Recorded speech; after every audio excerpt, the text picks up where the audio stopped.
When we think about BMW's most important cars, we often think about cars built by their high-performance M division. But while they do make brilliant vehicles, the world is going green, very green. And with that in mind, the company needs a slightly different type of flagship. A flagship that stands out, a flagship that's electric, a flagship like the BMW iX. Welcome to the BMW iX, the company's technological flagship. They believe that this car will help BMW gain a 50% global market share of all fully electric vehicle sales within the next 10 years. It starts at £72,000. It delivers over 500 horsepower, nearly 400 miles of range, and rapid recharges from 10 to 80% in around 30 minutes. It's certainly ambitious, but is it any good? Today, we're gonna find out. First things first though, the size. It's enormous, much bigger than your average electric SUV. It dwarfs the likes of the Audi e-tron or Tesla Model Y or Ford Mustang Mach-E. It's a similar size to BMW's own X5. So yeah, it's a big old brute, which kind of goes some way to explaining why it costs as much as it does. It's a lot of car, so you got to pay a lot of money. Let's talk about the looks now, shall we? Yeah, I read the comments on the internet and it is fashionable to hate on BMW right now, but actually, I've spent a lot of time thinking about the iX and I really like it. In fact, while we've been filming here today, quite a few people have walked past and not a single one of them have thrown up in their mouths. It's lovely, especially in this Aventurin red and the contrasting copper along the sides. Looks a bit like the kind of car that Iron Man would drop the kids off to school in, according to my cameraman. And on the whole, yeah, I think it's good. It's bringing sexy back to beavers. Yes, that is a reference to the grille. We've got to talk about it. It does look like the teeth from a mole rat, but actually it looks quite good in context with the rest of this car. It kind of fits in a weird way. We do have to discuss some of the weird decisions they've made with the grille though. From a distance, it almost looks like it's full of intricate little metallic elements, but when you get up close, you find out it's just smooth plastic. Although it's not ordinary plastic though, because it's made from a thin layer of polyurethane, which gives it the power to heal itself, like a superhero, a bit like Wolverine. Why is that important?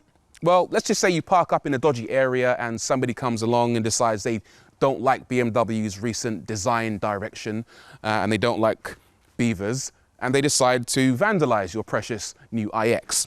No problem, because the polyurethane heals itself. You leave it parked up at room temperature for 24 hours or hit it with a heat gun for 5 minutes and the scratches completely disappear.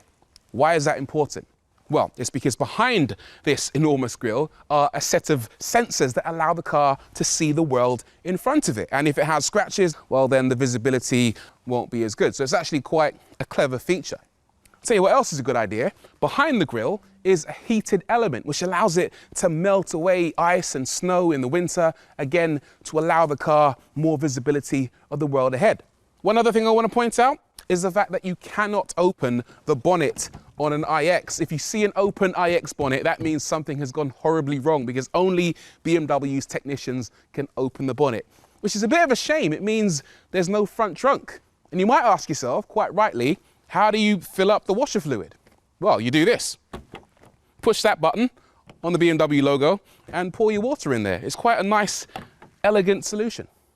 At the sides, it's not quite as dramatic, but you do get bulging fenders that accommodate large wheels. 21s are standard, 22s are optional, and the hollow door handles look great. Nothing too ambitious in this area though.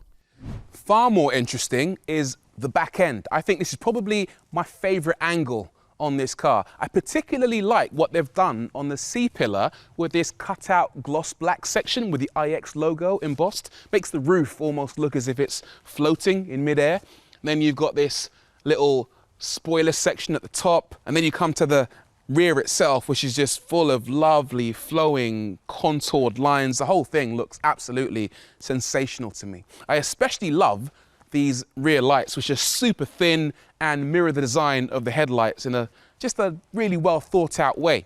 There is a slight problem with these lights though. I don't know if you've noticed, but on most cars, the rear lights are split across the tailgate and the bodywork. But on the iX, it's all integrated into the boot lid, which means that when you open the boot lid, the lights disappear. So people behind you can't see your car because the lights are in the air. And that has meant that BMW has had to design another set of lights that people can actually see, which just seems massively wasteful. You're paying for another set of lights that technically you shouldn't really need. Plus it also looks weird. It plays havoc with my OCD. It almost looks as if a Rolls-Royce Cullinan has crashed into the back of a BMW iX. It's odd.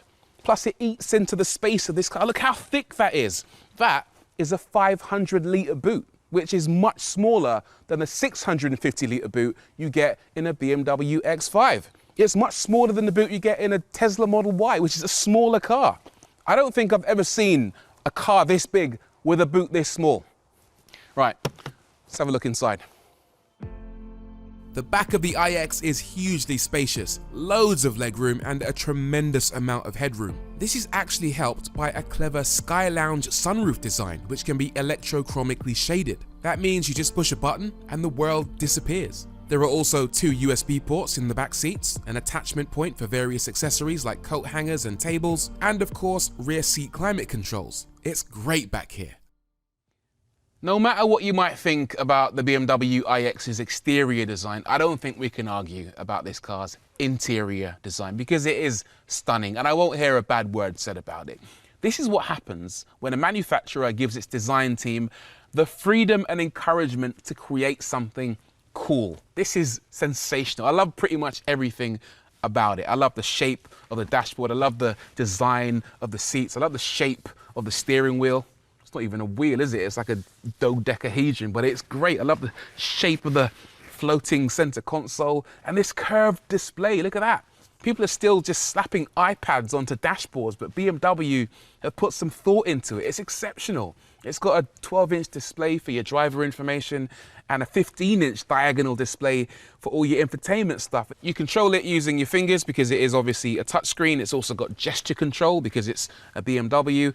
And of course, you control it using the next generation iDrive system on the center console, which in this top model is made of crystal. Look at this. There's a crystal knob. You also get a crystal switch for changing gears, a crystal volume knob and crystal seat adjustments on the door. I just love it. I really do. Here's another little interesting feature. Apparently this car has something called radiant heating, which means that a lot of the vertical surfaces, so the dashboard, the door cards, the center console, all radiate heat, which makes it feel a little bit more warm and cozy in the winter.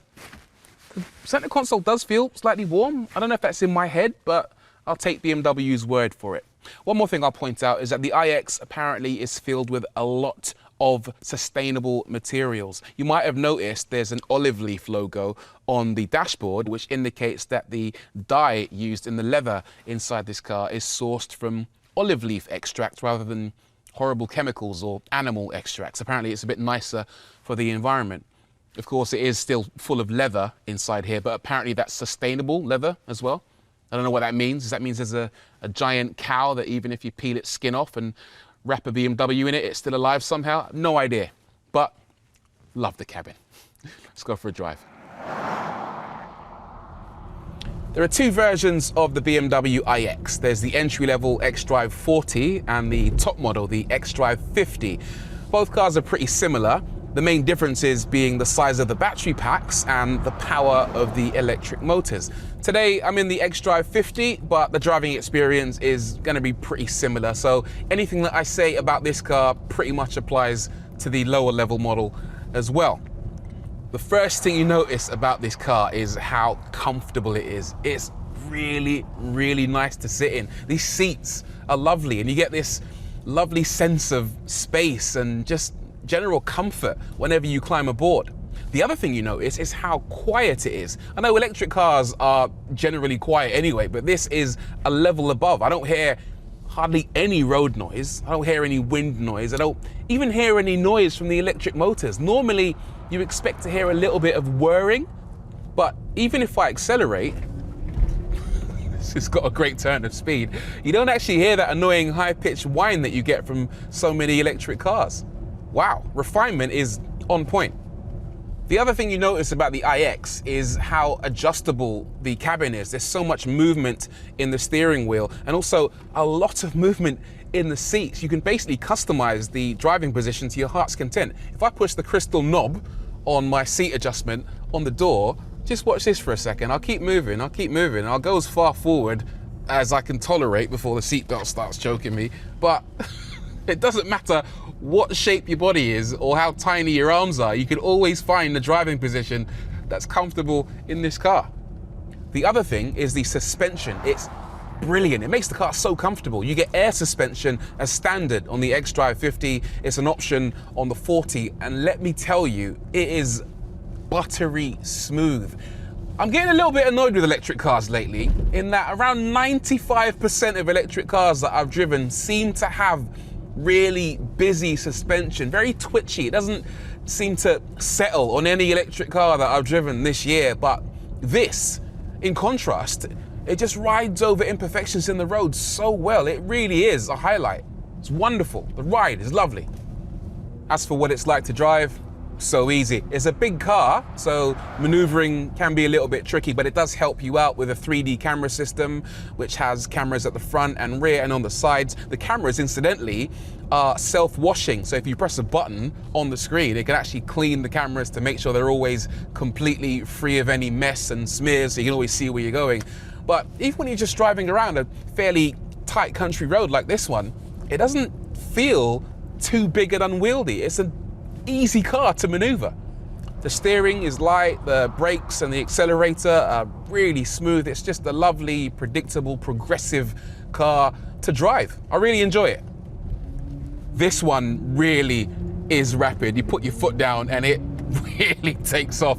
It's got 523 horsepower, 765 Newton meters of torque, and it will do 0 to 62 in 4.7 seconds. Obviously, that's not quite quick enough to scare a Tesla Model X, for example, but I don't think you need to go as fast as you can in a Tesla Model X. This is plenty quick enough. And when you put it in sport mode, and you see the ambient lights glow red and the noise changes, that sound, incidentally, is created by the legendary movie score producer Hans Zimmer. It's actually a better sound than the one he created for the BMW iX3. This one, yeah, I like it. It's not a sports car. It's definitely a lot of fun though. As for range, the xDrive 40 has a 71 kWh battery, which is even smaller than the 74 kWh battery in the smaller BMW iX3. That means it delivers around 250 miles WLTP. That should be fine for most people, but throw in a bit of cold weather or enthusiastic driving or motorway miles, and that number might start flirting very closely with 200. The battery in the xDrive 50 is far bigger. It's a 105 kilowatt hour net capacity battery, which allows this car to do 380 miles WLTP. That's actually very decent. It goes significantly further than the Tesla Model X, for example, which only does around 340 miles. So, big battery, good in some ways. But there is a problem when you have a big battery. It can take a long time to fill up. From a rapid charger, that's not such a big deal. The iX charges at up to 200 kilowatts. So if you find one of those, you can go from 10% to 80% in just over half an hour. But at home, on a normal wall box, charging the xDrive 50 is gonna be a problem. Trying to fill a 105 kilowatt hour battery pack on a 7 kilowatt wall box is gonna take nearly 17 hours. Charging the car on a normal 3-pin plug will take you 54 hours. Your best bet, if you're gonna get this car and intend to run it anywhere close to empty on a daily basis and you need a full battery in the morning, is to get an 11 kilowatt charger at home, although this simply isn't an option for most residential properties in the UK. The last thing we need to discuss with the iX is the cost. It really is an expensive car. £70,000 for the entry-level xDrive 40 and around £94,000 for this xDrive 50. It's not cheap. And then you start throwing options at it, things can get expensive pretty quickly. These fancy crystal knobs, they're £1,000. This fancy sunroof up here, that's £3,000. The fancy Bowers & Wilkins stereo system, £5,000. If you're made of money, then obviously that's not going to be a massive deal to you, but £70,000 for a car that might only do 200 miles, or £94,000 for a car that some of us won't be able to charge up overnight? Well, you gotta start asking yourself whether the iX really is worth that kind of cash.